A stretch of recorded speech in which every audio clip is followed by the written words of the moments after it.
Proby began his journey to the screen as a humble old vacuum cleaner.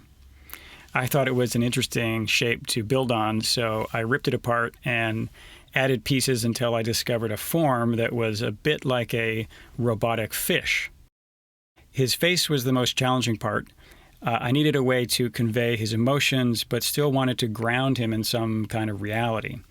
I found a pair of swiveling map lights that made the perfect eyes, and they were puppeteered from behind with a simple rubber band mechanism. His blinks and eyebrow movement were added digitally in post-production. Next, I added various surface details, trying to stay away from things that would look too familiar, although I did give him maneuvering jets and a utility arm so he could do everything that I had written into the script. I also gave him a bunch of running lights around his body so that he'd be somewhat self-illuminated in deep space, and also just because it looks really cool.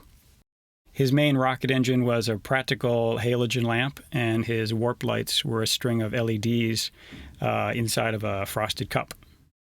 I wanted to hint at a mouth shape, so I modified a piece from the vacuum cleaner that already looked a bit like a fish mouth, adding a little grill and some panel detailing.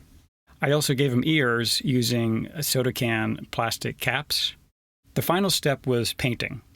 And after a bunch of experimentation, I decided on various shades of gray with some copper and silver details.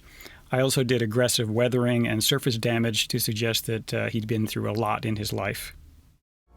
After a few months, Proby was alive and ready for his mission. Click the link to see Part 2.